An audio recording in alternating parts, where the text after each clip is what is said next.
قالت بنت خالد كفايا دمعي دنا بالدنا، شن الدمع مثل المطر من عيني عماها عماه.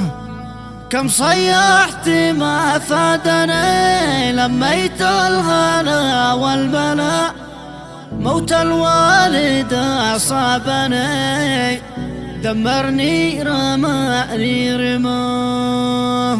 مرثية كتبت كلماتها البنت المقهورة والمحزونة بنت خالد محمد علي الشامي، ترثي بها والدتها المغفور لها بإذن الله تعالى أم معاذ، أداء الشاعر أبو ناصر المصري.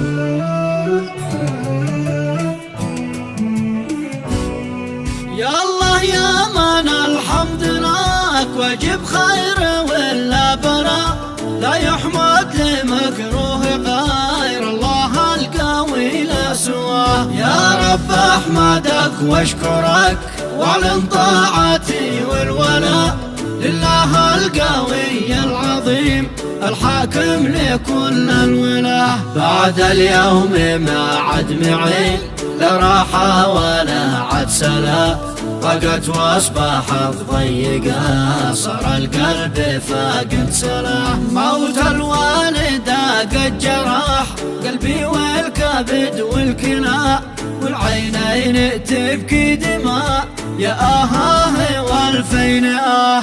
بعد الوالدة حالتي من حرق وينا صلاة، حالة محزنة مؤلمة ما عاد لي أمل بالحياة.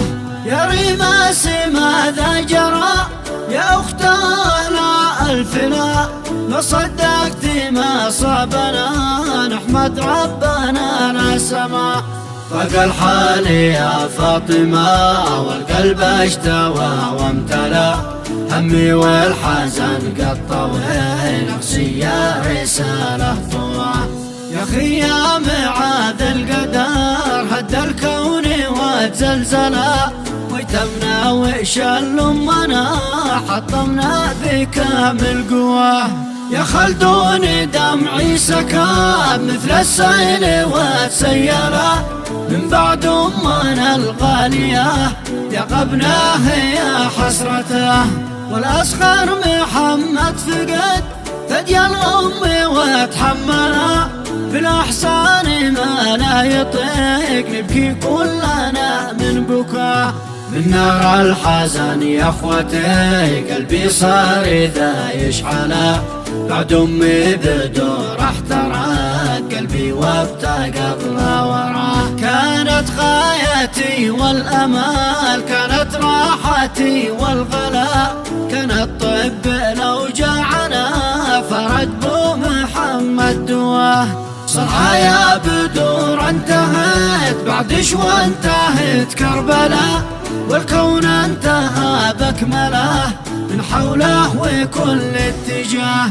يا شوقي 100,000 شوق إن الموت يتبدلا، لبدل بروح أمي يا الغالي روحي فداه.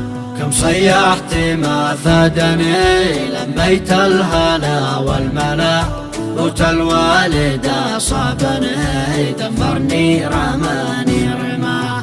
والوالد عانى ما حصل قصاب حزن وابتنى، فرق روحها الغالية والنفس الوفية معاه. في حالة حزن كلنا يا وعد البلاء والجلاء، بقى الكون من حولنا في لحظة بدون انتباه. فجانا المرض ما حدا منا كان متخيلا، إن الموت قد جالها واحرمها الحياة لا سقاه. وعمامي من أوجاعنا ذاقوا مثلنا الحنظلة، عشتوا يا رجال الوفا فيكم 1000 عزة وجاه. والخال الوحيد انجرح وحسني وذيب الخلا، الأخ الوحيد افتقى محمد لأخته ذي من أمه وأباه. قالت بنت خالد كفايا دمعي دنا بالدنا، شن الدمع مثل المطر من عيني عماها عماه. ختمنا بذكر الحبيب الهادي لكل المنى، صلى الله وسلم على من واجب عليها الصلاة. صلى الله وسلم على من واجب عليها الصلاة.